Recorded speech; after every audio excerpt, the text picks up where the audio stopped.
11 మంది వచ్చి 11 నిమిషాలే అసెంబ్లీలో ఉండి పరుగు తీశారు జగన్మోహన్ రెడ్డి. అదే విధంగా ఆయనతో ఉన్న అయితే ఎమ్మెల్యేలు అని చెప్పేసి పేరున్న ఎమ్మెల్యేలు అన్నమాట. వాళ్ళకి పెద్దగా అంటే బయట పలుకుబడి కూడా ఉండదు, జస్ట్ నామకే వాస్తే ఎమ్మెల్యేగా గెలిచారంతే. అయితే ఇప్పుడు అదే కాకుండా ఒకే పిట్టకి రెండు దెబ్బలు అని అంటాం కదా, అంటే ఒకేసారి షాట్ వేస్తే రెండు పిట్టలు చచ్చిపోతాయి. ఆ విధంగా ఇప్పుడు ఇటు జగన్మోహన్ రెడ్డిని అంటూనే అదే విధంగా ఇటు కూటమి ప్రభుత్వాన్ని కూడా ఒకవైపు మెచ్చుకుంటూ ఇంకోవైపు తిడుతూ మాట్లాడుతుంది ఇటు మన షర్మిల. అసలు ఈ వ్యాఖ్యలు మీరేమనుకున్నారు? సో వైఎస్ షర్మిల అంటే తను కాంగ్రెస్ పార్టీ అయినప్పటికీ కూడా ఎవరికి కూడా తను అంటే వీళ్ళకి బెనిఫిట్ గా మాట్లాడదాము, వీళ్ళ గురించి తప్పుగా ఎప్పుడు కూడా ఉండదు. ఒకటి తప్పు ఉందంటే ఖచ్చితంగా తప్పు అని చెప్తుంది. సో ఇక్కడ మనం చూసుకుంటే జగన్మోహన్ రెడ్డి ఆయన గత ప్రభుత్వ హయాం నుంచి స్టిల్ ఇప్పటి వరకు కూడా అసలు ఆయన ఒక్కటైనా మంచి పని చేస్తా అంటే మనం చూసుకుంటే ఆ ఉచిత పథకాలు తప్ప ఇంకా ఏది కూడా చేయాలి అంటే కోట్ల అప్పులు మాత్రం తీసుకొచ్చి అంటే ఆ ఉచిత పథకాలు పెట్టి కూడా మంచి చేశారంటే వాళ్ళని సోమరిపోతులను చేశారని కూడా కొంతమంది ఫీల్ అవుతా ఉన్నారు. అండ్ దాన్ని దృష్టిలో పెట్టుకొని ఇక్కడ రాష్ట్రం అభివృద్ధి కానీ ఉద్యోగ అవకాశాలు కానీ ఏవి కూడా ఆయన పట్టించుకోలేదు. ఇంకా మీదుగా రాష్ట్రం మొత్తాన్ని కూడా అప్పుల కుప్పగా చేశాడు. సో ఇవన్నీ కూడా ఇప్పుడు షర్మిల నిన్న అంటే మనం చూసుకుంటే జగన్మోహన్ రెడ్డి ఎప్పటి నుంచి ఒక 6-7 నెలల నుంచి కూడా అసెంబ్లీ ముఖం చూసిన దాఖలాలు లేవు. సో నిన్న సడన్ గా వస్తున్నామని ఒక రోజు ముందు రోజు చెప్పి సో వస్తున్నారు కదా బాబు, ఓకే ఇన్ని రోజుల కన్నా వస్తున్నారని చెప్పి చాలా మంది ఉండడమే కాదు రావడం, సరే రండి ఎవరు వద్దన్నారు, మీ అసెంబ్లీకి రావాల్సిన బాధ్యత మీద ఎవరో బలవంతంగా తీసుకొస్తున్నట్టుగా ఉంది. ఆ వచ్చిన దానికి వాళ్ళ బినామీ ఛానళ్ళు ఏవేవైతే ఉంటాయో దాంట్లో మా జగన్మోహన్ రెడ్డి వస్తున్నాడు, ఆయన క్వశ్చన్లు అడిగి తొక్కొకడి దడనా అయ్యో రామ కనీసం ఒక క్వశ్చన్ అడిగితే కదా.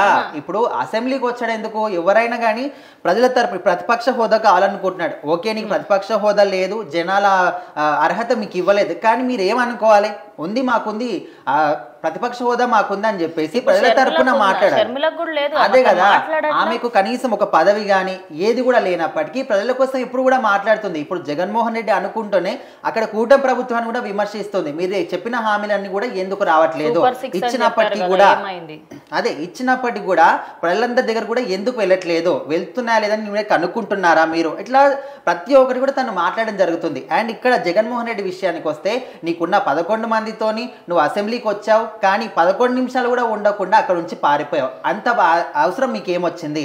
మీరు ప్రజల తరపున మాట్లాడాలనుకున్నప్పుడు ప్రజల కోసం ఉండి పోరాడి గెలవండి అక్కడ, కానీ బయటకు వచ్చి నేను మాట్లాడతా, అసెంబ్లీకి వెళ్ళి కూడా నువ్వు ప్రతిపక్ష హోదా కోసం మాత్రమే మాట్లాడుతున్నావు, కానీ ప్రజల ఊసు ఎప్పుడు కూడా నువ్వు ఎత్తట్లేదు అనే విధంగా జగన్మోహన్ రెడ్డి తిడుతూ అదేవిధంగా కూటమి ప్రభుత్వాన్ని విమర్శిస్తూ తాను మాత్రం ఒక ప్రెస్ మీట్ పెట్టడం జరిగింది.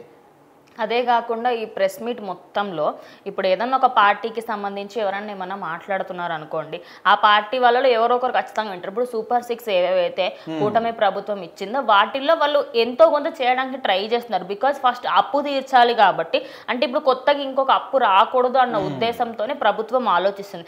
అదే క్రమంలో ప్రజెంట్ ఇప్పుడు అక్కడ టీడీపీ కానివ్వండి, జనసేన కానివ్వండి, బీజేపీ కానీ వాళ్ళు ఏం చేస్తున్నారంటే కొంచెం మారుమూల ప్రాంతాలకి అక్కడ ఎక్కడెక్కడైతే రోడ్లు సరిగ్గా లేవో అక్కడ వేపిస్తున్నారు. ఇవన్నీ కూడా మెన్షన్ చేస్తుంది. అంటే ఆమెకి ఎంత తెలుసు, ఒక షర్మిల అంటే అపోజిషన్ పార్టీ కూడా కానప్పటికీ ఇప్పుడు అసలు నిజం చెప్పాలంటే ఆమె ఇప్పుడు అటు తెలంగాణ గురించి కానీ ఏపీ గురించి పట్టించుకోకపోయినా ఇంకెవ్వరమైనా ఏమన్నా, కానీ అలా కాకుండా మీరు రోడ్లు వేయిస్తున్నారు సరే, కొన్ని గ్రామ పంచాయతీలు సృష్టిస్తున్నారు సరే, హాస్పిటల్ ఇవన్నీ తీసుకొస్తున్నారు మంచిదే, కానీ మీరు చెప్పిన అన్ని హామీలు చేయడానికి ప్రయత్నించండి. అందరికీ అవి వస్తున్నాయా రావట్లేవని తెలుసుకోండి. మీరు తెలుసుకుంటే కదా ప్రజల్లోకి మీరు వెళ్ళారా లేదా, ప్రజల్లోకి మీ ఇచ్చేవన్నీ అందుతున్నాయా లేదా మీకు తెలుస్తుంది. ఇప్పుడు జగన్మోహన్ రెడ్డి హయాంలో అవ్వకూడదనే కదా మీరు వచ్చింది అని చెప్పేసి అలా సొంత అన్ననే తను విమర్శిస్తూ మాట్లాడుతూ అటు ఒక విధంగా మెచ్చుకుంది, అదేవిధంగా అన్నీ సక్రమంగా చేయండి అనే విధంగా కూడా మాట్లాడుతుంది. నిజం చెప్పాలంటే ప్రతిపక్ష హోదా జగన్మోహన్ రెడ్డికి కాకుండా ఆయన నిజం చెప్తున్న జగన్మోహన్ రెడ్డి ప్లేస్లో ఆయన మొత్తానికి అసెంబ్లీకి రాకుండా ఉంటే బాగుంటుందని చాలాసార్లు ఫీల్ అయ్యాను. బికాస్ అక్కడ మళ్ళీ ఎలక్షన్స్ వస్తే